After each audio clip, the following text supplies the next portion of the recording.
ഈ സമയം നമുക്ക് അനുകൂലമാണോ പ്രതികൂലമാണോ, ഇതൊക്കെ ഒരു പ്രധാന ഘടകമാണ്. ഇപ്പൊ പ്രതികൂലമായിട്ടുള്ള ഒരു സാഹചര്യത്തെ നമ്മൾ ഒന്നും ചെയ്യണ്ടെന്നല്ല അതിൻ്റെ അർത്ഥം. നമ്മളൊന്നും ചെയ്യണ്ട, ഇപ്പൊ സമയമെല്ലാം മോശമാണ്. അദ്ദേഹം പറയുന്ന ഒരു കാര്യം, എൻ്റെ പേരിൽ ഞാൻ ചെയ്യുമ്പോൾ മാത്രമേ നഷ്ടമുള്ളൂ, മറ്റുള്ളവർക്ക് വേണ്ടി ചെയ്യുമ്പോൾ ലാഭമാണ്. ക്ലോക്കിൽ നോക്കിയിട്ട് സൂചിയുടെ ലെവൽ അനുസരിച്ചിട്ടാണല്ലോ നമ്മുടെ സമയം, മണിക്കൂർ എത്ര സമയമായി എന്ന് പറയുന്നത് പോലെ തന്നെ ഈ ഗ്രഹങ്ങളൊക്കെ ഇവിടെ നിൽക്കുന്നത് കൊണ്ട് ഇങ്ങനെയുള്ള അനുഭവങ്ങൾ നിങ്ങളുടെ ജീവിതത്തിൽ ഉണ്ടാകും. പക്ഷെ ഒരിക്കലും ഒരു അസ്ട്രോളജിന് നമ്മുടെ കാര്യത്തിൽ തീരുമാനം എടുക്കാൻ നമ്മൾ അനുവദിച്ചുകൂടാ.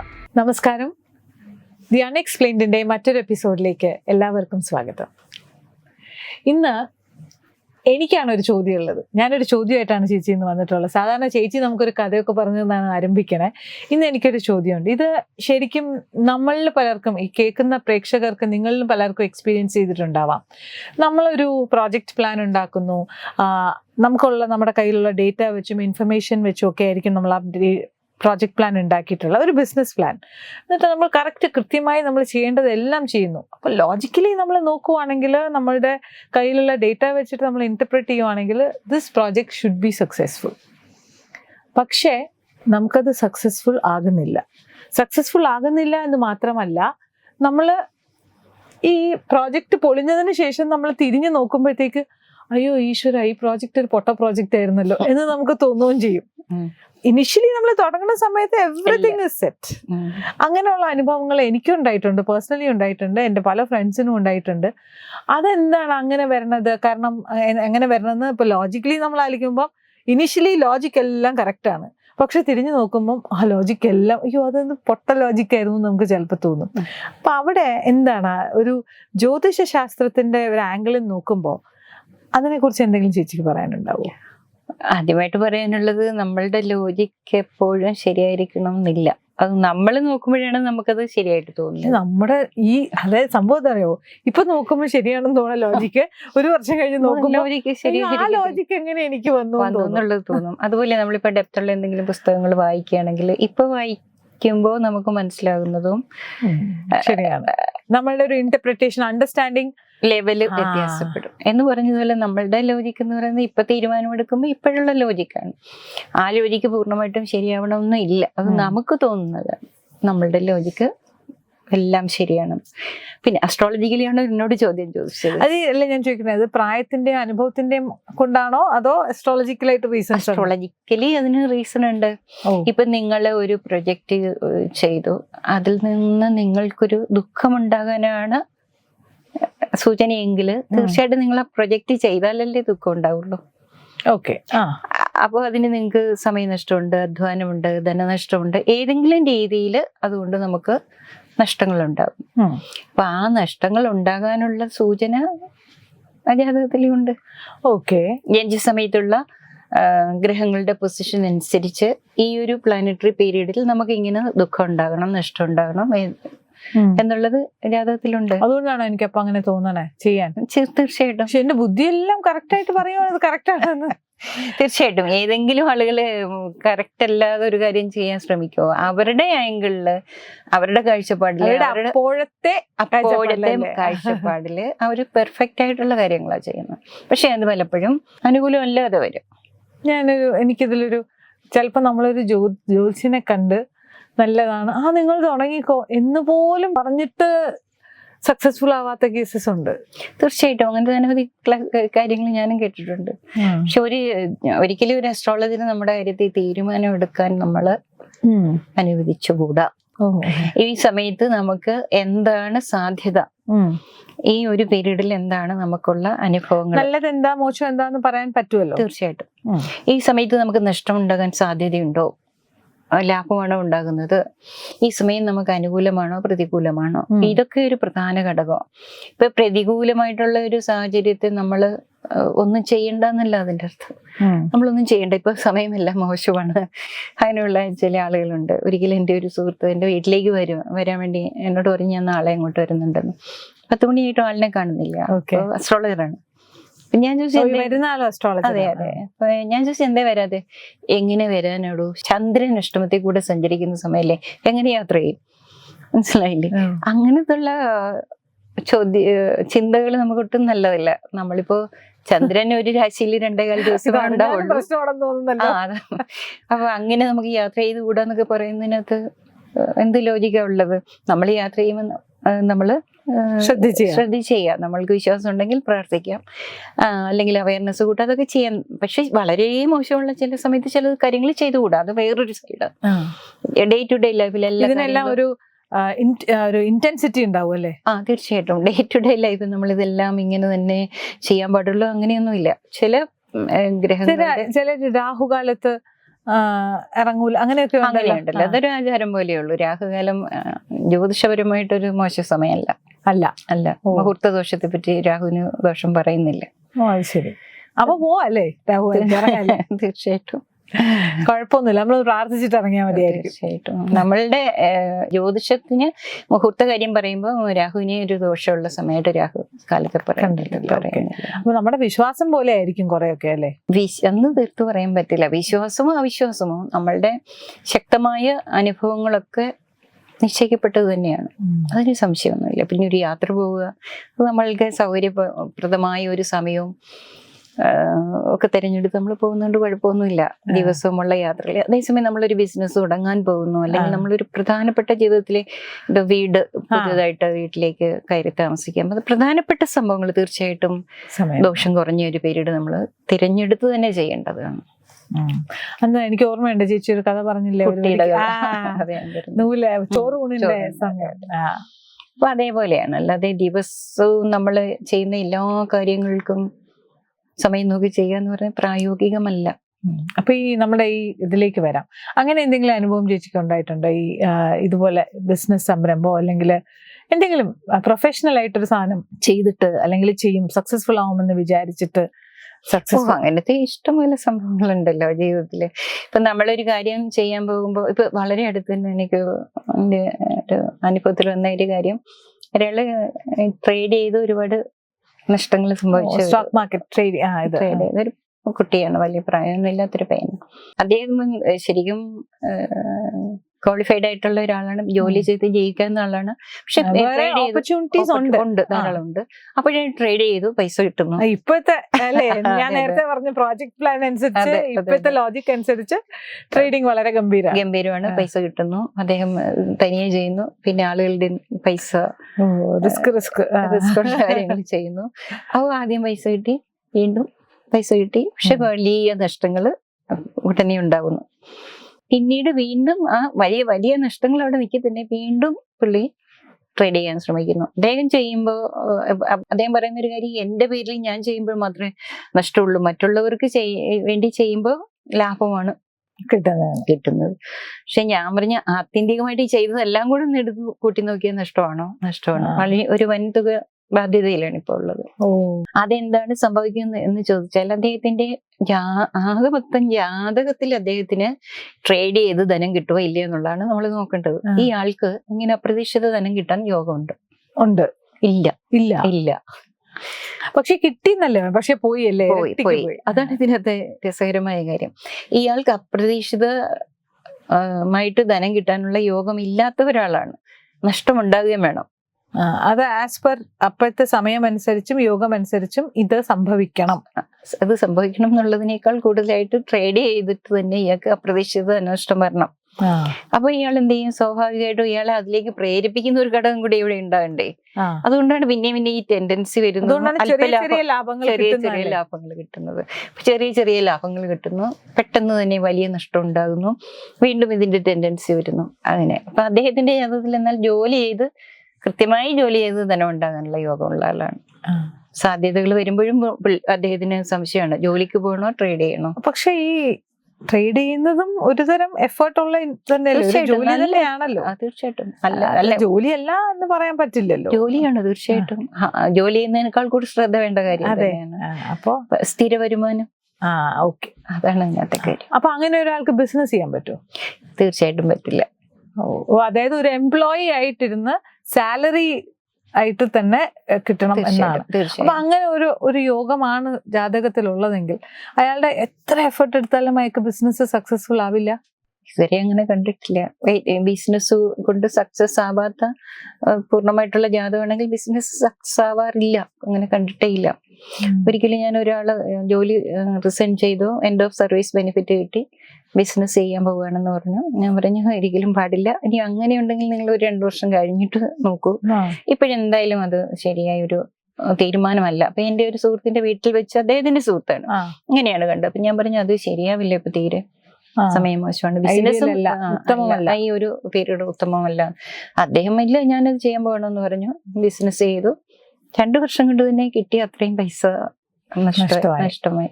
ചില ആളുകളുടെ ജാതകത്തിൽ ബിസിനസ്സിൽ അവര് വിജയിക്കും, അത് ഉറപ്പാണ്. പക്ഷെ അത് മറ്റേ ആൾക്കാർക്ക് ബിസിനസ് ഒരിക്കലും സക്സസ് ആവില്ല. അങ്ങനെയാണ് കണ്ടുവരുന്നത്. എത്രയൊക്കെ ശ്രമിച്ചാലും അങ്ങനെ ഒരു ഭാഗ്യം ഇല്ല അവർക്ക്. ബുധന് ശുക്രനൊക്കെ ജാതകത്തിൽ നന്നായിട്ട് നിൽക്കുന്ന ആൾക്കാർക്കാണ് ബിസിനസ്സിൽ, അതും നല്ല ഭാവങ്ങളിലൊക്കെ നിൽക്കണം. ഇപ്പൊ 7 10 ഒക്കെ ആയിട്ട് ബന്ധപ്പെട്ട ജാതകത്തിൽ അങ്ങനെ ഭാവങ്ങളൊക്കെ ഉണ്ട്. ഓരോന്നിനെയും സൂചിപ്പിക്കുന്ന 12 ഭാവങ്ങൾ നമ്മുടെ ജീവിതത്തിലെ ക്രമാനുഗതമായ വളർച്ച അനുസരിച്ച് നമ്മൾക്കുണ്ടാകേണ്ട വികാസത്തിനെ സൂചിപ്പിക്കുന്ന 12 ഭാവങ്ങളാണ്. ഓരോരോ മാറ്റങ്ങൾ വരുമല്ലോ ജീവിതത്തില്. പ്രാക്ടിക്കലായിട്ട് എനിക്ക് അവിടെ ഒരു ചോദ്യമുണ്ട്. അതായത് ചിലപ്പോൾ നമ്മള് ഒറ്റയ്ക്ക് ബിസിനസ് ചെയ്യുമ്പോൾ പ്രൊപ്രൈറ്റർഷിപ്പ് അതായിരിക്കില്ല, പാർട്ട്ണർഷിപ്പിൽ ബിസിനസ് ചെയ്യുമ്പോൾ 2 പാർട്ട്നേഴ്സ് ഉണ്ട്. ഒരാൾക്ക് ബിസിനസ് ചെയ്യാൻ നല്ല യോഗമുണ്ട്, അല്ലെങ്കിൽ ബിസിനസ്സിൽ നിന്ന് ലാഭം വരാനുള്ള യോഗമുണ്ട്. ഒരാൾക്ക് ചേച്ചി പറഞ്ഞ പോലെ അങ്ങനെ ഒരു യോഗം ഇല്ല. അങ്ങനെയുള്ള കേസസിൽ അപ്പം എന്താണ് അവർക്ക് ഇഫക്റ്റീവായിട്ട് എന്ത് ചെയ്യാൻ പറ്റും? ഇപ്പം നമ്മളുടെ ജാതകത്തിൽ നമുക്ക് ബിസിനസ്സിന് കൊണ്ട് തന്നെ വരാൻ യോഗം ഉണ്ടെങ്കിൽ നല്ല പാർട്ട്ണർ വരും. ഓക്കെ, അല്ല ബിസിനസ്സിന് തന്നെ വരാൻ യോഗം ഇല്ലെങ്കിൽ ഇല്ല എന്ന് വെച്ചോളൂ, അങ്ങനത്തെ വരാൻ സാധ്യതയില്ലേ? ഒരാളുടെ ജാതകത്തില് ബിസിനസ്സിന് പൈസ ഇല്ല, മറ്റേ ജാതകം പക്ഷെ ബിസിനസ് സക്സസ്ഫുൾ ആവും, അങ്ങനെ വരാൻ വരില്ല. ഒരു പാർട്ണർ നമ്മുടെ കൂടെ വരില്ല. അയാൾക്ക് ബിസിനസ് സക്സസ് ആവണമെങ്കിൽ ഈ ബിസിനസ് നന്നാവണമല്ലോ. അങ്ങനെയുള്ള ഒരാൾ നമ്മുടെ കൂടെ ഒന്ന് ബിസിനസ് ചെയ്യില്ല, വേറെ ആരുടെയെങ്കിലും കൂടെ ബിസിനസ് ചെയ്യുള്ളൂ. ജാതകം നോക്കാതെ ആണെങ്കിലും അങ്ങനെ വരത്തുള്ളൂ. എങ്ങനെയായാലും അങ്ങനെ അനുഭവത്തിൽ വരുള്ളൂ. കാരണം അത് ഞാൻ ആലോചിക്കായിരുന്നു, അങ്ങനെയാണെങ്കിൽ നമുക്ക് അഥവാ യോഗ ഇല്ലെങ്കിൽ അങ്ങനെ ഒരാളെ ജാതകം നോക്കിയിട്ട് എനിക്ക് യോഗ ഇല്ല, വേറെ ജാതകത്തിന് യോഗമുണ്ട്, നമ്മൾ ഒരുമിച്ച് സ്റ്റാർട്ട് ചെയ്യാൻ തീരുമാനിച്ചു, അങ്ങനെ ചെയ്യാൻ പറ്റുമോ? അങ്ങനെ ചെയ്യാൻ പറ്റുമോ എന്ന് ചോദിച്ചാൽ ചെയ്യാം. പക്ഷെ അങ്ങനെ ചെയ്യാനായിട്ട് നല്ലൊരു പാർട്ണർ വരാനുള്ള സാധ്യത വളരെ കുറവാണ്. അല്ല, കോൺഷ്യസ് ആയിട്ട് ആയാലും ഇല്ലെങ്കിലും അതിന് തടസ്സം വരാനുള്ളതാണെങ്കിൽ അങ്ങനെ വരില്ല. ചില ആളുകൾക്ക് സ്വന്തമായിട്ട് ബിസിനസ് ചെയ്യാനായിട്ട് പറ്റില്ല ജാതകത്തിൽ, പക്ഷെ അവർക്ക് പാർട്ണർ ഉണ്ടെങ്കിൽ നന്നാകും. അങ്ങനെയുള്ള ജാതകരായിരിക്കും ഈ പറഞ്ഞ അനുഭവത്തിൽ വരിക. അതാണ് ഞാൻ ചോദിച്ചത്. അങ്ങനെ ഉണ്ട് എന്ന് നമ്മൾ തിരിച്ചറിഞ്ഞിട്ട് തീർച്ചയായിട്ടും പാർട്ണർ കൂടെ ഉണ്ടെങ്കിൽ നിങ്ങൾക്ക് നന്നായിരിക്കും. ചില ജാതകങ്ങൾ പാർട്ണറേ പാടില്ല, അങ്ങനെയുള്ളവർ കടം കൊടുക്കാൻ പാടില്ല. ചില ജാതകങ്ങളിൽ കടം കൊണ്ട് ബുദ്ധിമുട്ട് വരും, ചില കടം കൊടുക്കരുത് എന്നൊക്കെ പറയും, അല്ലെങ്കിൽ പാർട്ണർഷിപ്പിൽ ബിസിനസ് ഒരിക്കലും തുടങ്ങരുത് എന്ന് പറയും.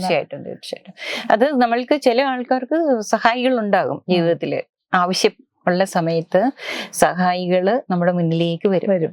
ചില ആളുകൾക്ക് ജീവിതത്തിൽ അങ്ങനെ ഒരു അനുഭവമേ ഇല്ല. ഏതൊരു സാഹചര്യത്തിലും അവര് തന്നെ അധ്വാനിച്ചിട്ട് അവരുടെ ജീവിത വിജയം അവരുടെ കയ്യിൽ തന്നെ, അവരുടെ അധ്വാനം കൊണ്ടാണ്. അങ്ങനെയുള്ള ആളുകളുണ്ട്. എല്ലാ കാര്യങ്ങളും നമ്മുടെ ജീവിതത്തിൽ നടക്കുന്ന, ദൈനംദിന ജീവിതത്തിൽ നടക്കുന്ന എല്ലാ കാര്യങ്ങളും ഇതിന്റെ സൂചന ഗ്രഹനില ജനിക്കുന്ന സമയത്ത് ഗ്രഹങ്ങൾ സൂചിപ്പിക്കുന്നുണ്ട്. മറ്റേ ഫോട്ടോ എടുക്കും ആഗ്രഹം നമ്മൾ ജനിക്കുന്ന സമയത്ത് നമ്മളുടെ ഈ ഭൂമിയിലേക്ക് വരുന്ന സമയത്ത് ആകാശത്ത് നിൽക്കുന്ന ഗ്രഹങ്ങളുടെ ഫോട്ടോ എടുക്കുന്നതാണല്ലോ നമ്മളെ ജാതകം എന്ന് പറയുന്നത്. അപ്പൊ ആ ഗ്രഹങ്ങളൊക്കെ അവിടെ നിന്ന് ഗ്രഹിപ്പിക്കുക, പല കാര്യങ്ങളും നമ്മളെ ഗ്രഹിപ്പിക്കും. നമ്മളിപ്പോ ക്ലോക്കിൽ നോക്കിയിട്ട് സൂചിയുടെ ലെവൽ അനുസരിച്ചിട്ടാണല്ലോ നമ്മുടെ സമയം, മണിക്കൂർ എത്ര സമയമായി എന്ന് പറയുന്നത് പോലെ തന്നെ ഈ ഗ്രഹങ്ങളൊക്കെ ഇവിടെ നിൽക്കുന്നത് കൊണ്ട് ഇങ്ങനെയുള്ള അനുഭവങ്ങൾ നിങ്ങളുടെ ജീവിതത്തിൽ ഉണ്ടാകും. അത് സമയബന്ധിതമാണ്, ഈ സമയത്ത് അനുഭവം എന്നുള്ളതാണ്. ഇനി എനിക്ക് ഇപ്പം ഈ പയ്യന്റെ കാര്യം തന്നെ പറഞ്ഞു, ആ പയ്യന് ലാഭം ഉണ്ടാവുന്നുണ്ട്, മറ്റുള്ളവരുടെ പൈസ എടുത്ത് ചെയ്യുമ്പോൾ ലാഭം ഉണ്ടാവുന്നുണ്ട്, അതൊരു പോസിറ്റീവ് സൈനാണ്. ഉണ്ടായത് മുഴുവനായിട്ട് ലാഭമല്ല, ഉണ്ടായി പക്ഷെ നഷ്ടമുണ്ടായി, വേറുള്ളവരുടെ പൈസ എടുത്ത് ചെയ്തപ്പോഴും നഷ്ടമുണ്ടായി. ഓക്കെ, അപ്പൊ അവിടെ ഒരു വളരെ ബുദ്ധിപരമായ ഒരു ഗെയിം കളിക്കാൻ പറ്റിയാൽ അവിടെ ഒരു നഷ്ടം വരാതിരിക്കാൻ പറ്റുമല്ലോ. അങ്ങനെ ഞാൻ ബുദ്ധി ഉപയോഗിച്ചല്ല. ഇപ്പം ചേച്ചി പറഞ്ഞു അവൻ അങ്ങനെ ഒരു യോഗമുണ്ട്, ഈ സമയത്ത് ഇങ്ങനെ വരാനുള്ളൊരു യോഗമുണ്ട്. ഇപ്പോൾ ചേച്ചീനെ കണ്ടു, അത് മനസ്സിലാക്കി, ഇത് മനസ്സിലാക്കിക്കൊണ്ട് നഷ്ടം വരാതെ ഒരു ബിസിനസ് ചെയ്യാൻ ആ പയ്യന് പറ്റുമോ, ഇത് മനസ്സിലാക്കി എന്തെങ്കിലും പ്രാർത്ഥന കൊണ്ടോ അല്ലെങ്കിൽ വഴിപാടുകൾ കൊണ്ടോ പരിഹാരങ്ങൾ ചെയ്തത് കൊണ്ടോ ഒക്കെ ആ സിറ്റുവേഷനിൽ നിന്ന് മാറാൻ സാധിക്കുമോ? അവന് ബിസിനസ് തന്നെ ചെയ്യണം. പക്ഷെ ഈ ട്രേഡിങ് പോലത്തെ ബിസിനസ് പറ്റില്ല. അതൊരു ഗ്രീഡിന്റെ ഒരു എലമെന്റും കൂടെ അവിടെ ഉണ്ടല്ലോ. അല്ലാതുള്ള ബിസിനസ് ചെയ്യാൻ പറ്റും. നമുക്ക് പ്രാർത്ഥന കൊണ്ടും പരിഹാരം കൊണ്ടും അവയർനെസ് കൊണ്ടും ചെയ്യാൻ പറ്റും. ഈ നഷ്ടം എന്ന് പറയുന്നത് പെട്ടെന്ന് സംഭവിക്കുന്നതാണ്. ഇത് വേറെയുള്ള ബിസിനസ്സുകൾക്ക് ഇതൊരു നിമിഷം കൊണ്ടാണ്. അപ്പൊ തന്നെ എന്നോട് പറഞ്ഞൊരു കാര്യമുണ്ട്, എന്തോ ഒരു സംഭവം പുള്ളിയുടെ ജീവിതത്തിലൊരു റിമാർക്കബിൾ ആയിട്ടുള്ള ഒരു കാര്യം സംഭവിച്ച ഒരു നിമിഷം അങ്ങ് ശ്രദ്ധ പോയി. അപ്പോഴത്തേക്ക് വലിയൊരു എമൗണ്ടാ പോയത്, മനസ്സിലായില്ലേ? അതാണ്. അതേസമയം കുറച്ച് സ്റ്റഡി ആയിട്ട് പോകുന്ന ബിസിനസ്സുകളൊക്കെ ആണെങ്കിലും അവയർനെസ് കൊണ്ട് എഫേർട്ടും നമുക്ക് ഇത് ചെയ്യാൻ പറ്റും. തീർച്ചയായിട്ടും. പക്ഷെ ചില ജാതകങ്ങൾ തീർത്തും ബിസിനസ് ഒരിക്കലും പ്രോഫിറ്റബിൾ അല്ലാത്ത ജാതകങ്ങളുണ്ട്. ചില ആളുകൾക്ക് അങ്ങനെയൊന്നുമില്ല. അവർക്ക് പ്രത്യേകിച്ച് നമ്മൾ വിചാരിക്കാൻ വലിയ കഴിവുകളൊന്നുമില്ല. അതിശയം തോന്നും, ഇവർക്ക് എങ്ങനെയാണ് ഇത്ര ഒരു ഏരിയകൾ കൊണ്ടാണ് നമ്മുടെ ജീവിതത്തിലെ ഓരോ കാര്യങ്ങളെ പറ്റി പറയുന്നുണ്ട്. ബുദ്ധിശക്തി, ലോജിക്ക്, ആളുകളോട് പെരുമാറാനുള്ള കഴിവ് എല്ലാം പറയുന്നത്. പക്ഷെ ഒന്നുമില്ല, പ്രത്യേകിച്ച് ഒന്നുമില്ല. പക്ഷെ അവർ ചെയ്യുന്നതെല്ലാം നമ്മൾ പറയില്ലേ, തൊടുന്നതെല്ലാം പൊന്നാകുമെന്ന് പറയും. അങ്ങനെയുള്ള ജാതകമുണ്ട്. അങ്ങനെയുള്ള ആൾക്കാർക്ക് പെട്ടെന്ന് വന്നുകൊണ്ടേയിരിക്കും. പക്ഷെ അതില് എനിക്കൊരു ചില ആൾക്കാരൊക്കെ ഞാൻ കണ്ടിട്ടുണ്ട്, അവരായിരിക്കും ബിസിനസ് ചെയ്യണേ, പക്ഷെ ബിസിനസിന്റെ പേര് മാത്രം ഭാര്യയുടെ പേര് വെക്കും, അല്ലെങ്കിൽ സുഹൃത്തിന്റെ പേര് വെക്കും. ബിനാമി നോട്ട് ഒരു പൈസ പറ്റിക്കലിന്റെ ഭാഗമായിട്ടല്ല, പക്ഷെ അപ്പോ ആക്ച്വലി ഉണ്ടാവുന്ന പൈസ എൻജോയ് ചെയ്യുന്നത് ഞാനാണ്, പക്ഷെ എന്റെ ബിസിനസിന്റെ ഉടമസ്ഥന്റെ പേര് വേറൊരാളുടെ പേരിലാണ്. അപ്പൊ അത് തീർച്ചയായിട്ടും അതിനെ പിന്നെ ലോജിക്കലായിട്ട് ഒരിക്കലും നമുക്ക് ജസ്റ്റിഫൈ ചെയ്യാൻ പറ്റുന്ന കാര്യമല്ല. ഇപ്പൊ കവിത എന്റെ പേര് ബിസിനസ് ചെയ്യുന്നു, പൈസ കിട്ടുന്നത് കവിതയ്ക്കല്ലേ, അതുകൊണ്ട് എന്താ അർത്ഥമുള്ളത്? അത് ചില ആളുകൾ പറയുന്നതാണ്. അവർ ചോദിക്കും, എനിക്കിപ്പോ സമയം മോശമാണ്, എന്റെ പേരിൽ ചെയ്യാതെ ഭാര്യയുടെ പേരിൽ ചെയ്യട്ടെ, അല്ലെ ഭർത്താവിന്റെ പേരിൽ ചെയ്യട്ടെ. അങ്ങനെ സക്സസ്ഫുൾ ആവുന്ന കേസസ് ഇല്ലേ? ഒരിക്കലും ഇല്ല. എനിക്ക് യോഗ കൊണ്ട് മാത്രമേ എനിക്ക് ധനം കിട്ടുള്ളൂ. അല്ല, ചിലര് പറയും, ഇപ്പൊ ഞാൻ കേട്ടിട്ടുള്ളതാണ്, ഇപ്പൊ എന്റെ പേരിൽ ബിസിനസ് തുടങ്ങി, 2 ബിസിനസ് തുടങ്ങി, 2ഉം പൊളിഞ്ഞു. അപ്പൊ ഞാൻ എന്റെ ഒരു സുഹൃത്തിന്റെ പേരിലോ അല്ലെങ്കിൽ എന്റെ ഭാര്യയുടെ പേരിലോ തുടങ്ങി സക്സസ്ഫുൾ ആയി. മോശമുള്ള സമയം കഴിഞ്ഞു, സമയം അനുകൂലമായി, അത്രേ ഉള്ളതിട്ട്. അല്ലാതെ ഒരിക്കലും ആരുടെ പേരിൽ ചെയ്തു എന്ന് പറഞ്ഞിട്ട് നമ്മുടെ ജീവിതത്തിൽ നമ്മുടെ അനുഭവങ്ങൾ നമുക്കുള്ളതാണ്. നമ്മുടെ കർമ്മഫലം ഉണ്ടെങ്കിൽ നമുക്കുണ്ടാകും. അതാണ് അതിന്റെ തീർച്ചയായിട്ടും അതിന്റെ ലോജിക്ക്. കോമൺ സെൻസ് കൊണ്ട് നമുക്ക് ആലോചിച്ചാൽ മനസ്സിലായില്ലേ? നമുക്ക് അങ്ങനെ ഒരു യോഗമില്ല, വേറൊരാളുടെ പേര് വെച്ചാൽ ശരിയാവും. അതാ ഞാൻ പറഞ്ഞു. അത് ആളുകൾ എപ്പോഴും ചോദിക്കാം, വിദേശത്ത് പറഞ്ഞത് നന്നായി. കാരണം എപ്പോഴും ആളുകൾ ചോദിക്കുന്ന ഒരു കാര്യമാണ്. എനിക്കിപ്പോ ബിസിനസ്സിന് തീരെ കൊള്ളില്ല, എന്റെ ഭാര്യയുടെ പേര് ചേരട്ടെ, ജോയിൻ തുടങ്ങട്ടെ എന്ന് ചോദിക്കും. എന്താ അതിനർത്ഥം ഉള്ളത്?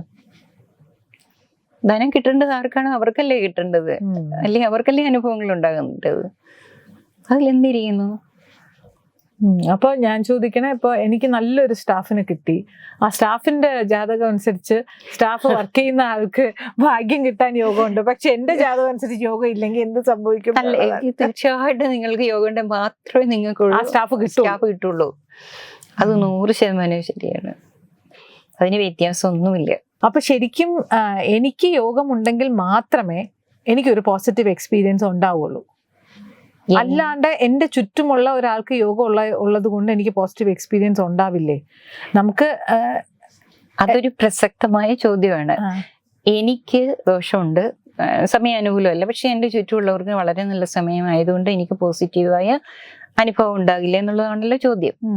ആ ചോദ്യത്തിന്റെ ഉത്തരം, എനിക്ക് ദുഃഖം ഉണ്ടാകണം, പക്ഷെ ആ ദുഃഖത്തെ മറികടക്കാനുള്ള സാഹചര്യങ്ങളും കൂടി അനുകൂലമാണെന്നുള്ളത് എന്റെ ജാതകത്തിൽ ഉണ്ടാകണം. എന്നാലേ അങ്ങനെയുള്ള വ്യക്തികൾ എന്റെ ചുറ്റും ഉണ്ടാവുള്ളൂ. കാരണം നമ്മൾ പലപ്പോഴും അച്ഛന് ഈ ജാതകം നോക്കുമ്പോൾ ചിലർ പറയില്ലേ, ഭാര്യയ്ക്ക് ഇങ്ങനെ അനുഭവിക്കാനുള്ള യോഗമുണ്ട്, അതുകൊണ്ട് ഭർത്താവിന് ഇങ്ങനെ സംഭവിച്ചു.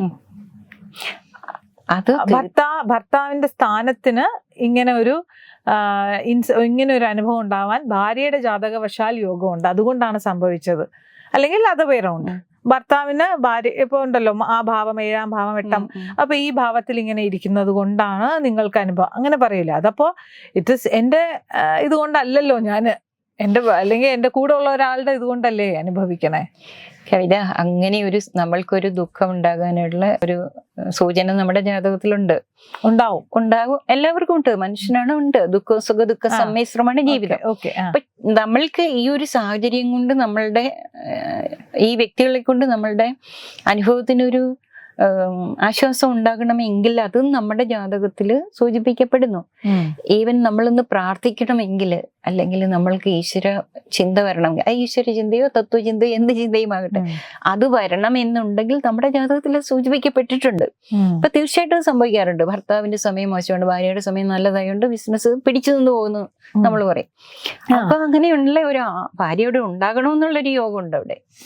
ഈശ്വരാനുഗ്രഹം ഉണ്ടെങ്കിലേ സംഭവിക്കുള്ളൂ എന്ന് നമ്മൾ പറയുമല്ലോ ഏത് കാര്യം. ദൈവാധീനം വേണം. പക്ഷെ ദൈവാധീനം വേണമെങ്കിൽ അതിനുള്ള യോഗം വേണം. ഗുരുക്കന്മാർ പോലും ഇങ്ങനെയാണ് പറയുന്നത്, ഗ്രേസ് ഉണ്ടെങ്കിലേ ദൈവാധീനം ഉണ്ടാവുള്ളൂ. നമുക്ക് ജാതകത്തിൽ യോഗമില്ല, പക്ഷെ എൻ്റെ അമ്മ ഒരുപാട് പ്രാർത്ഥിച്ചിട്ട് എനിക്ക് ശരിയാണ്, അങ്ങനെ ചിലർ പറയില്ലേ. പ്രാർത്ഥന കൊണ്ട് പ്രേയർ ചേഞ്ചസ് എവറിത്തിങ് എന്നും പറയൂലേ. അതാണ് ഇപ്പൊ പറഞ്ഞത്, പ്രാർത്ഥിക്കണമെങ്കിൽ യോഗം ഉണ്ടാവണം. അമ്മയ്ക്ക് പ്രാർത്ഥിക്കണമെന്ന് തോന്നുന്നു, എനിക്ക് പ്രാർത്ഥിക്കണം തോന്നുന്നു.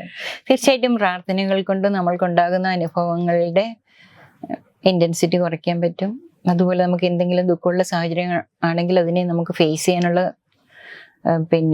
സാഹചര്യങ്ങൾ വരും. അത് നമ്മളിത് ആദ്യം പറയാറുള്ളത്, എപ്പോഴും തലയിൽ കൊള്ളാനുള്ളത് തലപ്പാവിൽ കൊള്ളുക എന്നുള്ളത്. നമ്മളുടെ കർമ്മങ്ങൾ 3 വിധമാണ്. നമ്മൾ ചെയ്യുന്ന കർമ്മങ്ങളാണ്. നമ്മളിപ്പോൾ തമസിക്കായിട്ടൊരു കർമ്മം ചെയ്തതും രജസിക്കായിട്ട് ചെയ്തതും സാത്വികായിട്ട് ചെയ്യുന്നതും വ്യത്യാസമാണ്. ഇപ്പൊ സാത്വികായിട്ട് ആക്ട് വ്യത്യാസമാണ്. ഇപ്പൊ നമ്മളൊരു സർജറി ചെയ്യുകയാണെങ്കിൽ ആളിനെ വേദനിപ്പിക്കുന്നുണ്ട്, മുറിക്കുന്നുണ്ട്, പക്ഷേ അറിയുന്നില്ല, അനുഭവത്തിൽ വരുന്നില്ല. അതേസമയം ഒരാളെ കത്തിയോണ്ട് കുത്തുന്നത് തമ്മിൽ വ്യത്യാസമല്ലേ എന്ന് പറഞ്ഞതുപോലെ നമ്മുടെ 3 തരത്തിലുള്ള കർമ്മങ്ങളാണ്. അതിൽ ചില കർമ്മങ്ങള് ബോർഡിൽ നമ്മൾ ചോക്ക് കൊണ്ട് എഴുതുന്ന പോലെയാണ്, അതങ്ങ് തുടച്ചു കളഞ്ഞ. ചിലത് നമ്മൾ പെയിന്റ് കൊണ്ട് എഴുതുന്നത് പോലെയാണ്, ചിലത് കരിങ്കല്ലിൽ കൊത്തി വെക്കുന്നത് പോലെ. അപ്പൊ നമ്മൾ എന്ത് മനോഭാവത്തോടു കൂടിയാണോ ആ കർമ്മം ചെയ്തിരിക്കുന്നത് അതനുസരിച്ചാണ് അതിന്റെ അനുഭവം നമ്മളെ ബാധിക്കുക. ചില കർമ്മങ്ങൾക്കൊക്കെ നമുക്ക് ആ കർമ്മങ്ങളിൽ നിന്ന് രക്ഷപ്പെടാൻ പറ്റും. അതിന് നമുക്ക് പ്രാർത്ഥന കൊണ്ടോ ദാനം കൊണ്ടോ, ഏറ്റവും പുണ്യമായിട്ടുള്ള കാര്യമാണ് ആഹാരദാനം ചെയ്യുക. അങ്ങനെയുള്ള കാര്യങ്ങൾ കൊണ്ട്, മന്ത്രജപം കൊണ്ട്, യോഗ, പ്രത്യേക രീതിയിലുള്ള നമ്മുടെ എനർജി സെന്റേഴ്സ് ഫോക്കസ് ചെയ്തിട്ട് ചെയ്യുന്ന യോഗ നമ്മുടെ കർമ്മഫലത്തിന് വ്യത്യാസപ്പെടുത്തും. അപ്പൊ അങ്ങനെയുള്ള പല അനുഷ്ഠാനങ്ങൾ കൊണ്ട് നമുക്ക് അതിൽ നിന്ന് പുറത്തു വരാൻ പറ്റും. എല്ലാ കാര്യങ്ങളിൽ നിന്നും നമുക്ക് പുറത്തു വരാൻ പറ്റില്ല. അപ്പൊ ആ കർമ്മങ്ങൾ നമ്മൾ അനുഭവിക്കേണ്ടതാണെങ്കിൽ ആ അനുഭവത്തെ നമുക്ക് സാക്ഷിഭാവത്തിൽ കടന്നു പോകാൻ പറ്റും. ആ അനുഭവം കൊണ്ട് നമ്മൾക്കുണ്ടാകുന്ന വ്യത്യാസങ്ങൾ നമുക്ക് ഇതിനെല്ലാം ഉള്ള യോഗം ഉണ്ടാവട്ടെ എന്ന് നമുക്ക് എല്ലാവർക്കും പ്രാർത്ഥിക്കാം. കാരണം പ്രാർത്ഥന കൊണ്ട് മാറ്റാവുന്നതും മാറ്റാൻ പറ്റാത്തതുമായ കർമ്മങ്ങൾ ഉണ്ടെന്നാണ് ചേച്ചി പറഞ്ഞത്. ഇനി പ്രാർത്ഥിക്കണമെങ്കിൽ തന്നെ അതിനൊരു യോഗം വേണം. അപ്പം പ്രാർത്ഥിക്കാനും മോശമായിട്ടുള്ളതെല്ലാം മാറി നല്ലതെല്ലാം ഉണ്ടാവാനും, അഥവാ മോശത്തിൽ കൂടെ കടന്നു പോയേ പറ്റുള്ളൂ എന്നുണ്ടെങ്കിൽ അതിനുള്ള മനോധൈര്യവും ശക്തിയും ഉള്ളിൽ ഒരു സ്ട്രെങ്ത്തും ഒക്കെ നമുക്ക് ഉണ്ടാവട്ടെ എന്ന് പ്രാർത്ഥിച്ചുകൊണ്ട് ഇനി അടുത്ത എപ്പിസോഡിൽ കാണുന്നത് വരെ നമസ്കാരം.